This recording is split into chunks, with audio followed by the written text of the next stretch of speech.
স্থলচর প্রাণী কাকে বলে? যেসব প্রাণী স্থলে এবং ডাঙায় বসবাস করে তারাকে স্থলচর প্রাণী বলে। প্রাণী কারা? যে যাদের প্রাণ আছে এবং এক স্থান থেকে অন্য স্থানে যাতায়াত করতে পারে তারাকে প্রাণী বলে।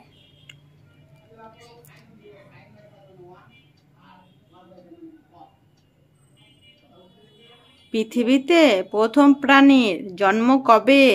প্রায় 250 কোটি বছর আগে। পৃথিবীর প্রথম প্রাণীর নাম কি? আমিবা।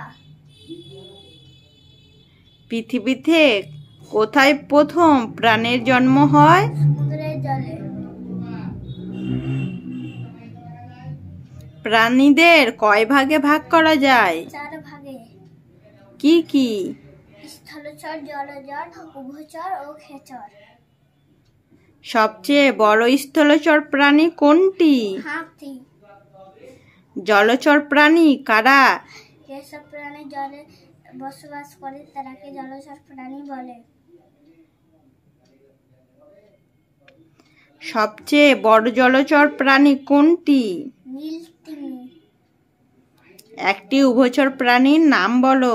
ব্যাঙ। খেচর বলা হয় কাদের? যেসব প্রাণী উঠতে পারে তারাকে খেচর প্রাণী বলে। চ্যানেলটিকে সাবস্ক্রাইব আর লাইক করে দেবেন। Tata, bye bye. আর সকালে ভালো থাকবেন কিন্তু। আর আমার ভিডিওতে লাইক আর সাবস্ক্রাইব অবশ্যই করবেন।